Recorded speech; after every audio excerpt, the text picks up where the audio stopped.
कहल गईल बा बात पे बात ना हो तो बात रोवा था लोग सुनला भगवान कन्हैया और सुदामा जी संदीपन गुरु जी के आश्रम में शिक्षा लेलन। वही बीच में सुदामा मुट्ठी भर चना अकेला ही खा गईलन, कन्हैया के ना देलन। कन्हैया के क्रोध आइल, कन्हैया वे समय श्राप दे देलन। माई सरस्वती जीभा पे विराजमान रहली। कहल गई बा दिन में आदमी के जीवा पे एक बार सरस्वती का आवास होता है। यहीं से दिन भर कुछ भी बोला लेकिन सोच समझ के बोला, कब सरस्वती के विराजमान हो जाएंगे कुछ पता नहीं बा। माई सरस्वती कन्हैया के जीवा पे विराजमान रहली। कन्हैया क्रोध में आके झटका में बोल देलन कि जैसे तू चोरी चोरी खात हुआ, जा तू दलदरे हो जाइबा, तुके खाए के आटी और श्राप सुदामा के लग गईले पंचो। और सुदामा कन्हैया के श्राप से भिखारी बन गईला।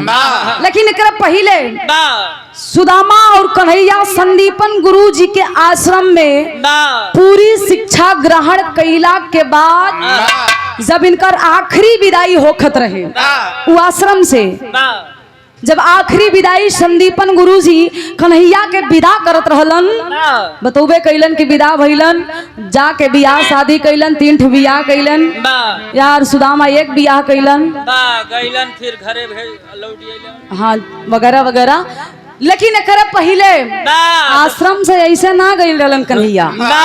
संदीपन गुरु जी के आश्रम से कन्हैया ऐसे गुरु माता एक ठे सवाल कैले रहली कि हमरे पति परमेश्वर जी आपके शिक्षा देलन तो गुरु दक्षिणा में का देत हुआ। कन्हैया कहे गुरु माता आदेश दा।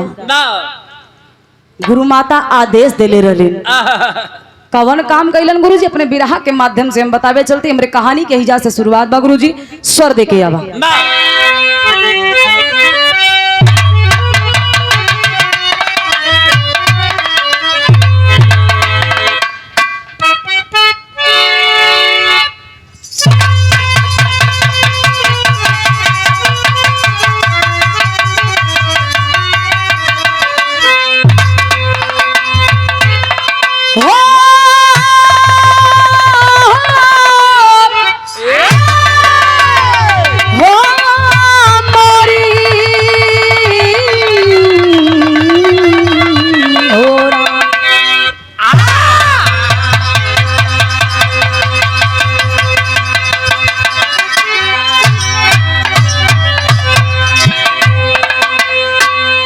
बारे हमरे कवि जी भूमिका के मतलब होला पूरा बिरहा के निचोड़। पूरे बिरहा के ध्यान में रखते हुए कभी अपनी कलम को अगर उठाता है भूमिका के लिए तो 50 बार सोचता है कि मैं भूमिका क्या लिखूं।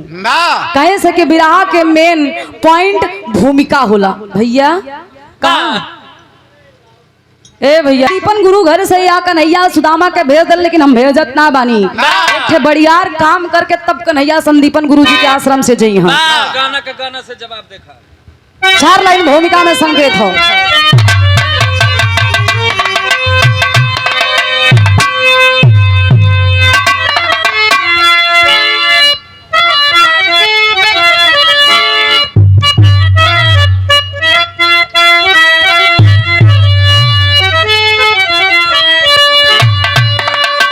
कि सूर्य और चांद यदि पानी न होते तो वन औषधि पेड़ दाना न होता। छित पर गुलगुलिस्ता अगर ना होता तो भौरों का सरगम तराना न होता। अगर भृकु टेढ़ी न करती तो धर्म यो कर्म का ठिकाना न होता। अगर पापियों से ये धरती न दबती तो भगवान को धरतिया न होता।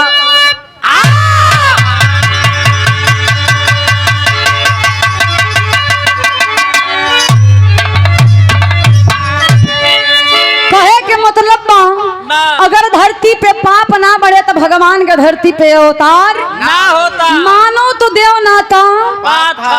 हिंदुस्तान में आजकल अंधविश्वास ज्यादा हो गई बा कुटेदार भैया, लेकिन हम कहिला कि भक्ति करिए, आप अंधभक्ति मत करिए। भगवान है धरती पे, मैं मानती हूँ भगवान धरती पे हैं, भगवान को मानिए। अनाई बा भगवान चक्कर में अपन सब कुछ लुटाएगा। कर्म करोगे तभी फल मिलेगा। एक हमार बिरहा जल्दी में आवे वाला बा।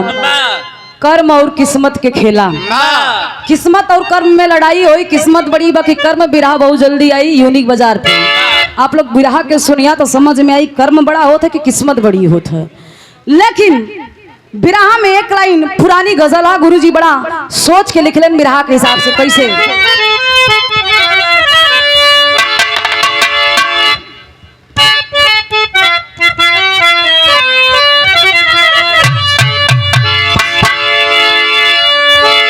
अच्छा कहल गई बा पुरान चीज में दम होला, बड़ी सुंदर है, आज भी कशिश जारी बा। कैसे?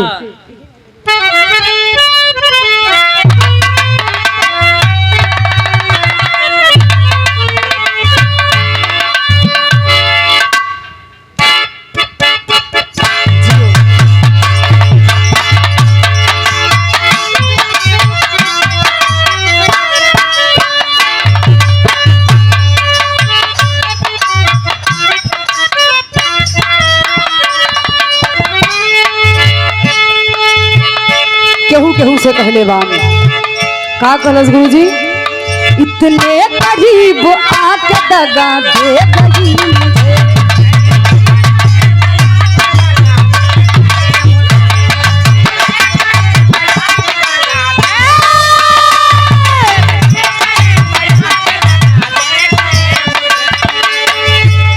इतने करीब आके दगा दे गई मुझे।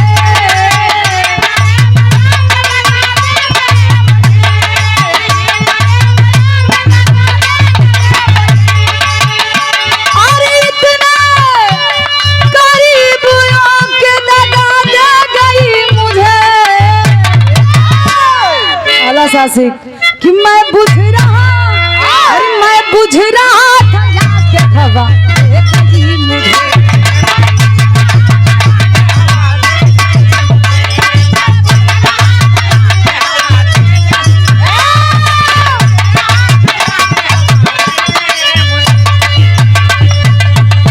लेकिन भाव में गुरुजी लिखा था उन बिरहा के देख के का लिखलन? क्या बात है? धरती पे जब धर्म का तिरस्कार हुआ,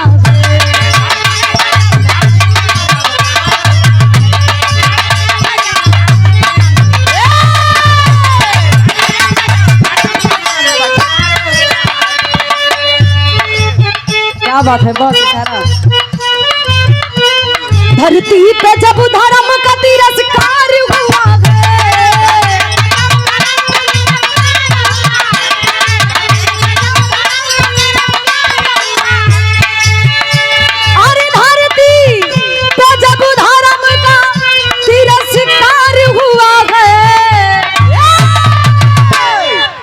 कहलन राम और श्याम का अवतार हुआ है।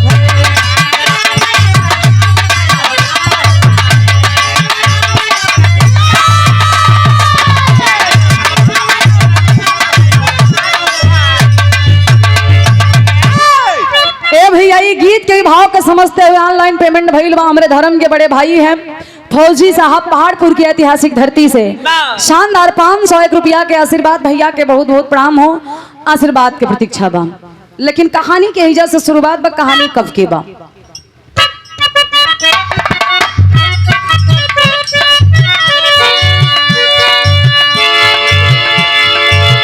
बहुत अच्छे, सही हो।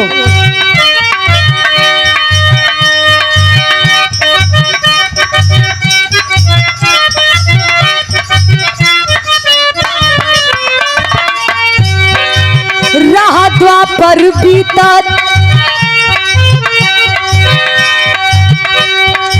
रहा द्वापर बीतत धर्म का घास हुआ, जेल में जन्म श्याम जेल में प्रकाश हुआ।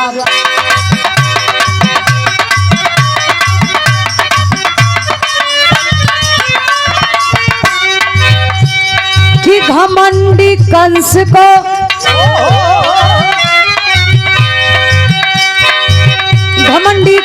को घनश्याम मार डाले हैं, घमंडी कंस को घनश्याम मार डाले हैं, रोते बिलखते अपने माँ को निकाले हैं।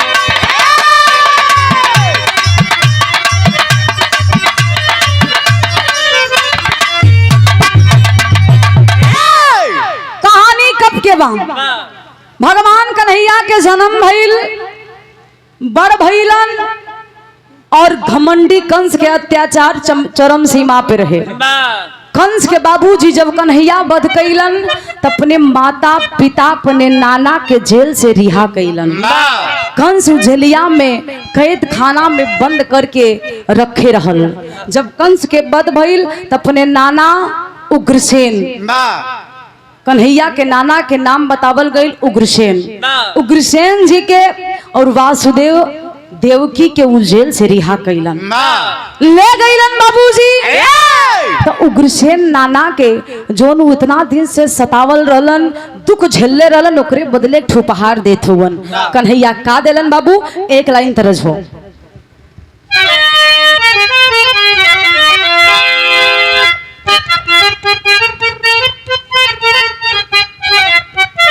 सही हो, बड़ी पुरान तरज बा। कोनो दुल्हन का हाथ बा, का कहे?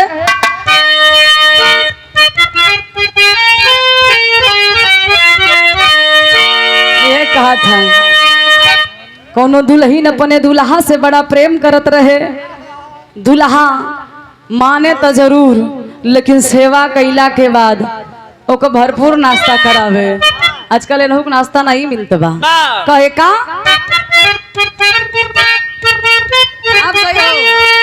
वाह, क्या बात है कि मारी मारी मुंगरी से हर दहिया लथुर, हर दहिया लथुर, जहिया मारला त माछरी पियावला जरूर।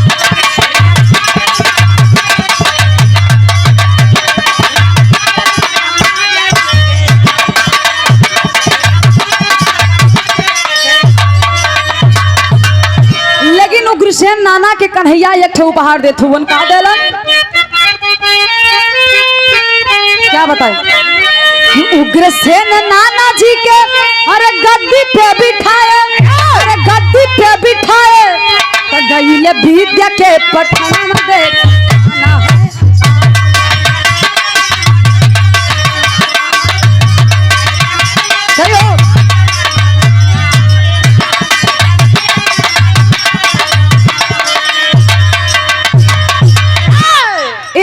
राजा बना के नाना उग्रसेन के कन्हैया चल देलन संदीपन गुरुजी के आश्रम में शिक्षा लेवे खातिर।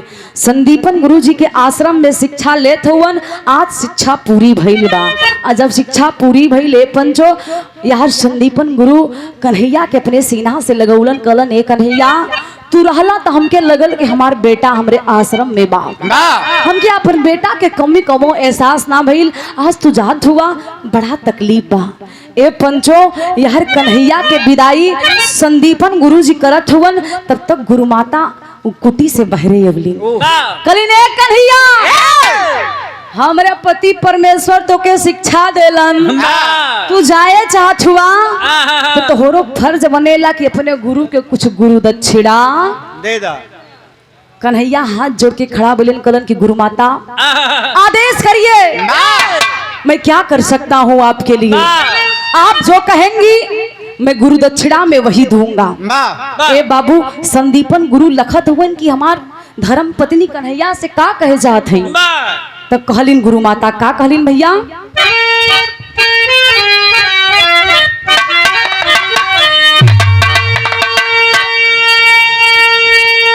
बुला के अपने लगे बैठा के बढ़ियार बात कहलिन, दिल में जो दर्द चुभल बा। का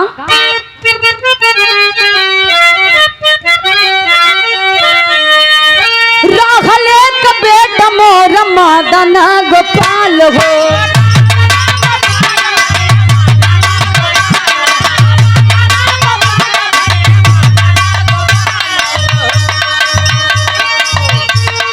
डूब गई दरिया में उम्र 6 साल हो।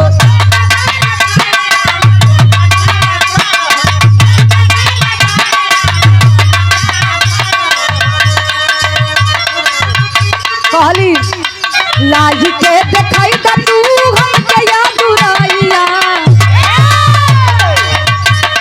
लाही के देखाई दा हमके तू या दुराइया। गईले बीते के कटनिया देख आज दोनों भैया।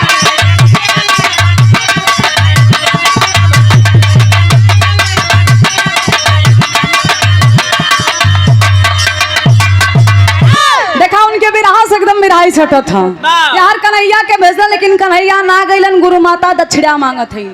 गुरु दक्षिणा का मांगली? खोलिन की ये कन्हैया कब समाजवादी गीत हर गुरु माता खोलिन की गुरु दक्षिणा में हमके एक उपहार दे दा। कन्हैया हाथ जोड़ के खड़ा हुआ कलन गुरु माता आप आदेश करिए। गुरु माता कहलिन की बेटा हमारे 6 साल के बेटवा रहल जेकर नाम मदन रहल, दरिया में डूब के आज दुनिया से चल गईल बा। गईल बा कि ना गईल बा कि केहू ना जाना। हाथ जोड़ के तोहरा से निवेदन बा कि हमरे बेटवा के खोज के हमके लादा। अगर हमार बेटा हमके दे देबा तो हम जान लेब कि हमार गुरु दक्षिणा अपने गुरु के आप चुका देला। ए बाबू कन्हैया ई बतिया सुनते हुए आश्चर्यचकित हो गईलन। कन्हैया कलन ई बात बा तो कन्हैया दिमाग लगौलन कैलन कलन गुरुजी एक लाइन तरह बा झटके में आवा।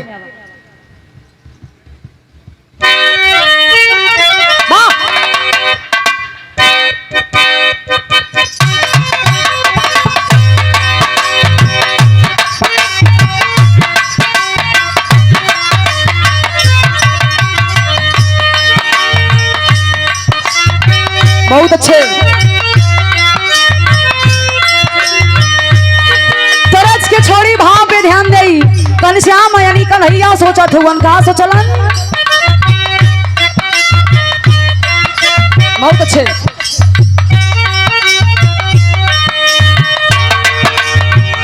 वो सोचे लागे घनश्याम उषा बाजा जवाना गुरु माता कही।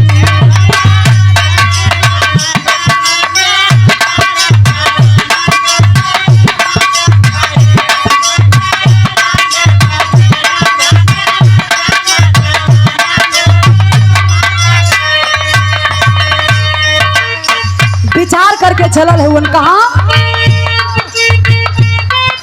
बहुत अच्छे वो तुरतई चलल कुंवर कन्हाई।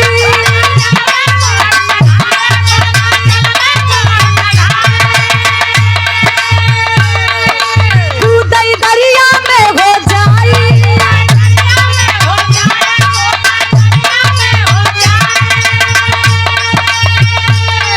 हो कूदे दरिया में हो जाई।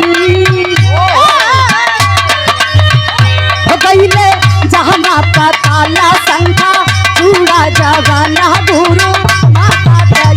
हो गईले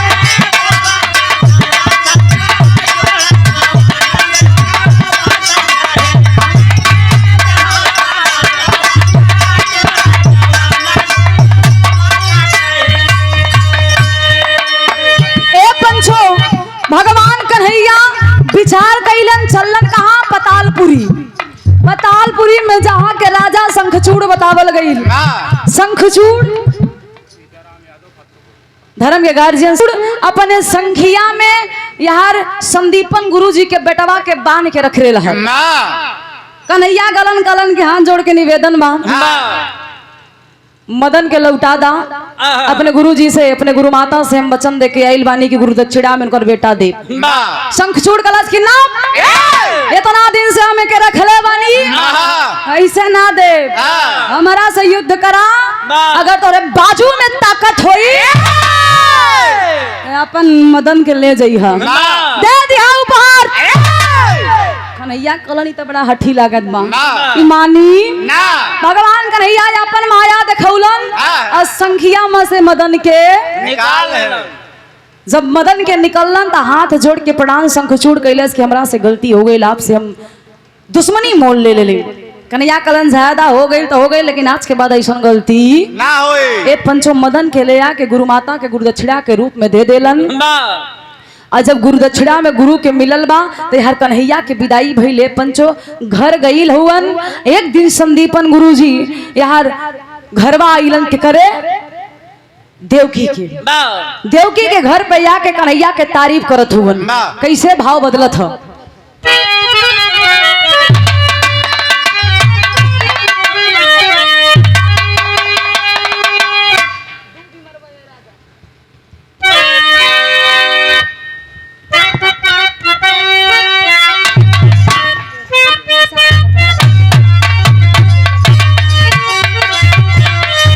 बड़ी पुरान तर्ज हो। कोनो दुल्हन अपने पिया के परदेश जाए से रोकत बा, कहे का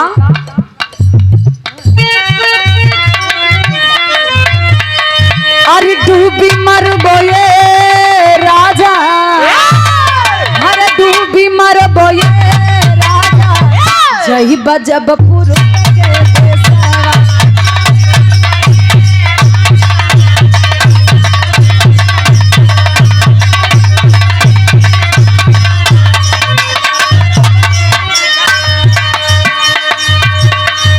ए पंचो यहाँ संदीपन गुरुजी घरवा आइल हुवन। कन्हैया के तारीफ में बोल देलन कि कन्हैया आज हमरे कुल के दीपक के फिर से लौटा देलन, हमार बेटा मदन गोपाल के गुरुदक्षिणा में दे देलन जो दरिया में डूब के खत्म हो गई रहे। देवकी वही देवढ़िया पे बैठल हई, अखिया से आंसू झरझर झरझर गिरे लगल। अरे हमरे घर में हमार बेटा इतना होनहार हमके पता नहीं।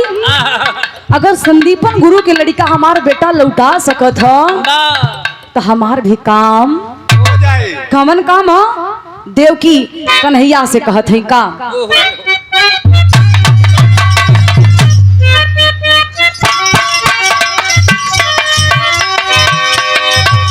हर मारी डाले है कान्हा,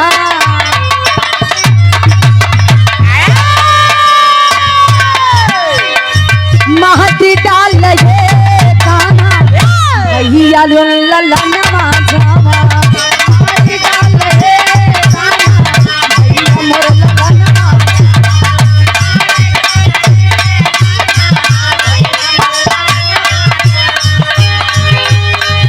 कन्हैया से कहत है कि बेटा हमार भाई कंस हमारे छह गो लाल के मार देले बा, हम अपने स्तन के दूध भी ना पिला पौली, आज हमार लाल ई दुनिया में ना हुवन, आज भी अपने लाल के चेहरा देखे खातिर हम तड़पत बानी। ए बेटा अगर दूसरे के लड़का तू लौटा सकेला तो हमरे छवो लड़का के तू लौटा दा। कहली का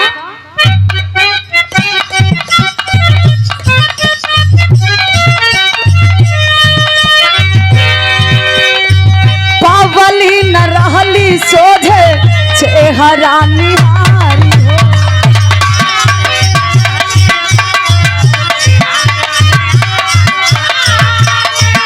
बहुत अच्छे से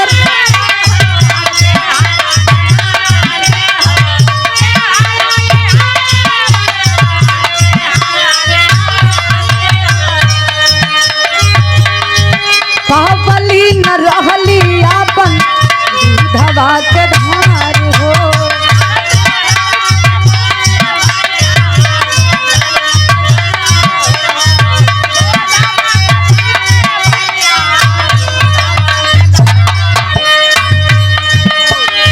हम के दिखादा सोचा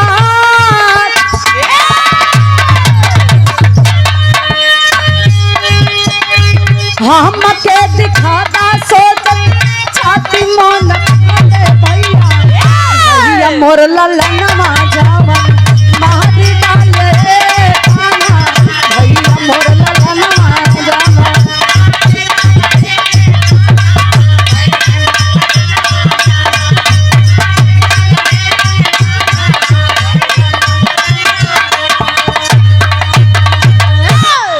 यहाँ मात्र 2 मिनट के बचल बा।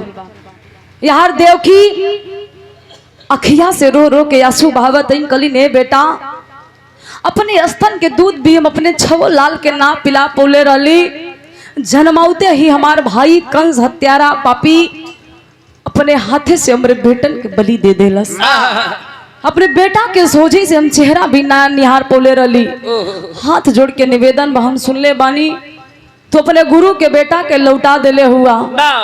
हाथ जोड़ के निवेदन में कि हमरे छबो लाल के हमके फिर से दिखा दा। माई के आंख में आंसू कन्हैया देखत हुवन प्रतिज्ञा कर लेलन।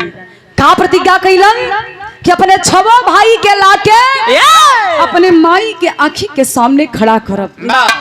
प्रतिज्ञा कर ले हो तो करत का हुवन तेरी में कहना हो।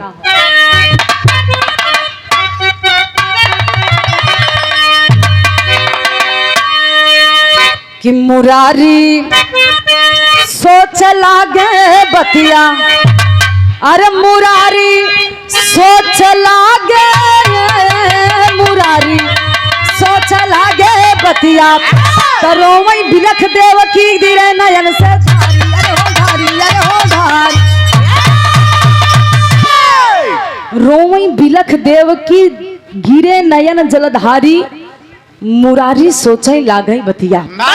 ए पंचो माई के आंख के आंसू बर्दाश्त ना कर पैलन। आज कन्हैया चलन कहाँ? पताल लोक में।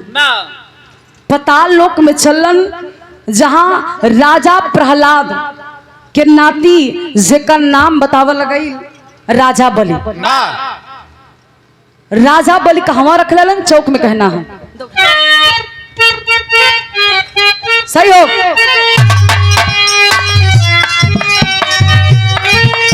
अरे गहन वेदना लखी माई,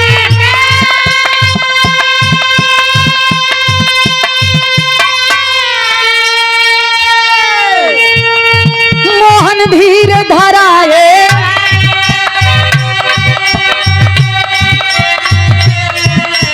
चले हैं मथुरा नगरी,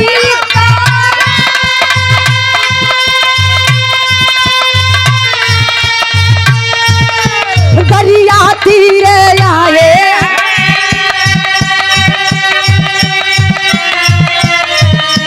कूद पड़े दरिया में,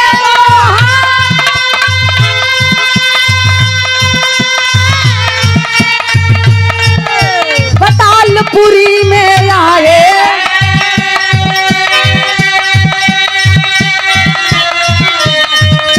राजा बलि प्रहलाद के नाती, राजा बलि प्रहलाद के नाती, राजा बलि प्रहलाद के नाती के दरबार में लाए।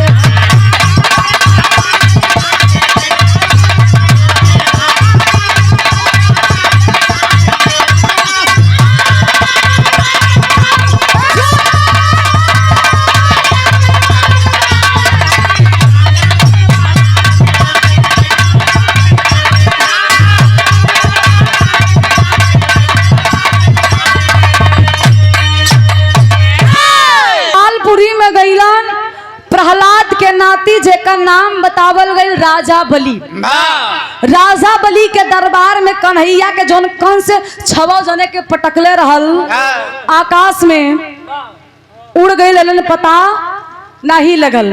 उ छवो जने के पकड़ के राजा बलि अपने दरबार में लाए हैं, पहरेदार बना के रखले रहलन।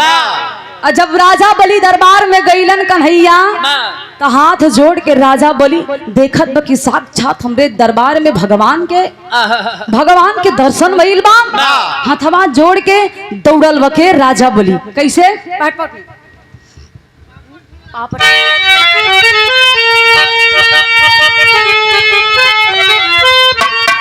अरे राजा बलि बैठाया धोई चरनिया राधा कान्हा हो, राजा बलि बैठाया धोई चरनिया भैया कान्हा हो, तो धोई चरण के पिया निर्भव नाथ भैया कान्हा हो।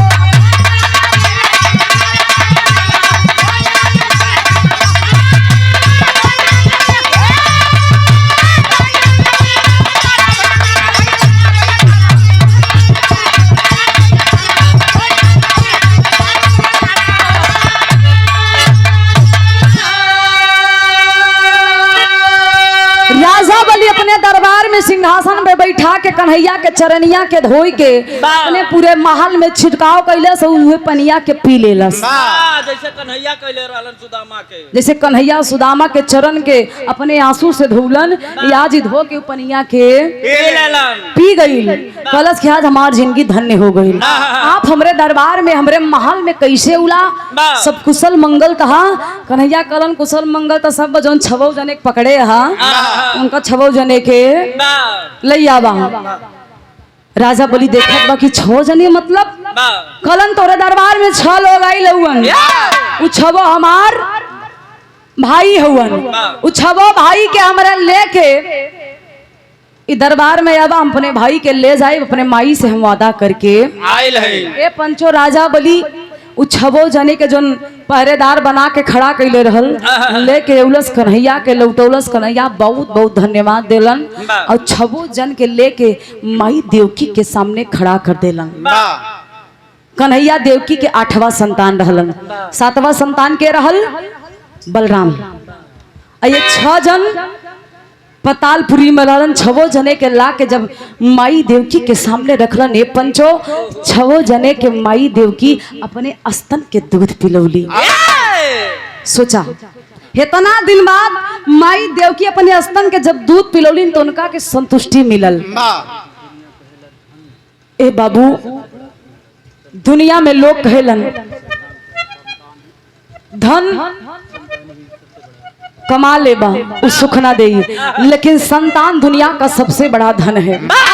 आज माई देवकी 6 लाल के पौलिन तो लगे कि उनके दुनिया की कितना दौलत मिल गई। सिनेमा से लगा के रोवे लगलिन, अखिया से धारा फूटे लगल आंसू के, और सीना से दूध के धारा बहत बा। स्तन के अपने दूध 6 जन के पिलौली। 6 जन के रहलन जब माई देवकी के दूधवा पीलन इ लोगन के मुक्ति भइली। 6 जन रहलन के आल्हा में कहना बा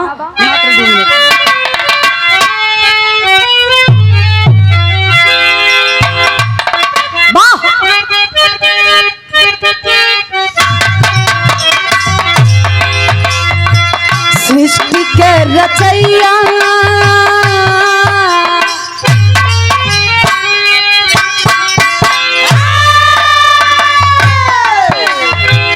सृष्टि के रचैया जावन कुंवरा कन्हैया बाबू।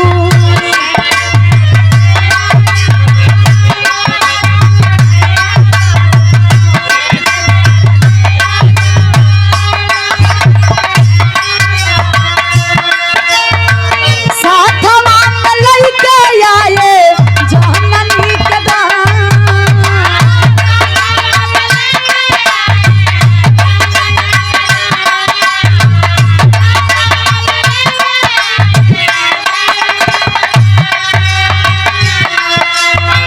छतिया लगा के माई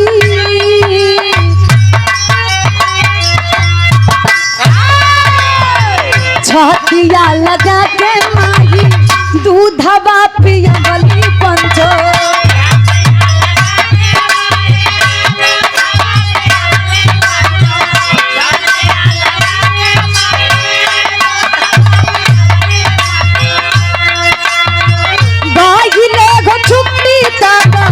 मुक्ति से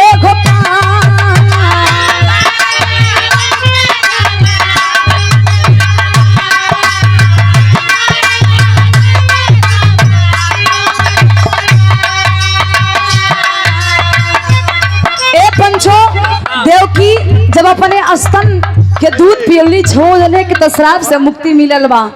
रहलन 6 जन के एक था के श्राप लगल रहे। 6 भगवान कन्हैया के भाई ब्रह्मा के बेटवा मारीच के पुत्र रहलन, यानी ब्रह्मा जी के नाती रहलन। वह समय जब ब्रह्मा जी अपने लोक के भ्रमण करके उलन 6 अपने मौज मस्ती में एकदम मस्त हुवन।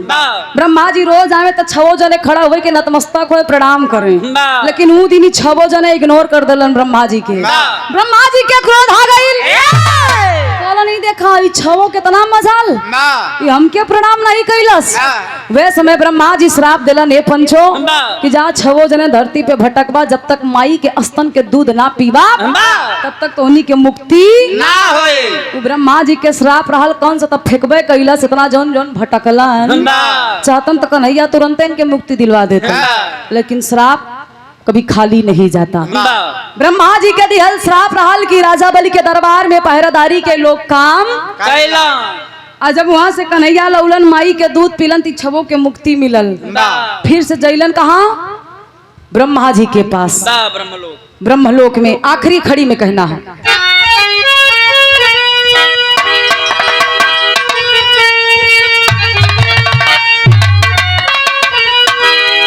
अरे मुक्ति जगत में सारे तत्व के जाने से मिली। अरे मुक्ति जगत में सारे तत्व के जाने से मिली, दावत आई भागवत सकल वेद इच्छाने से मिली।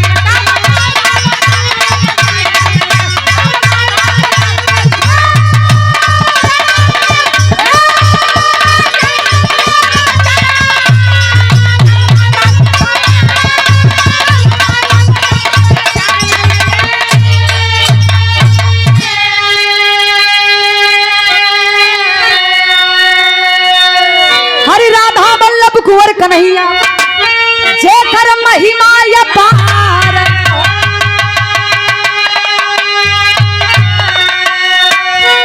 अरे वेद बखानत भी थक जाला जैसे शेष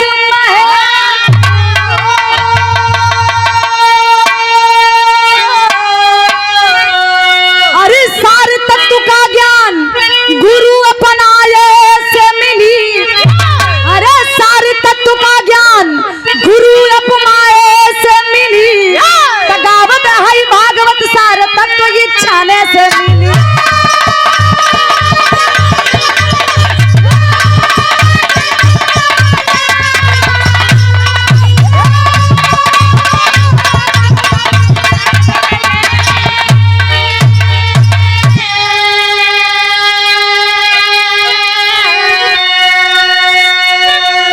हमरे कहानी के जा समापन बा।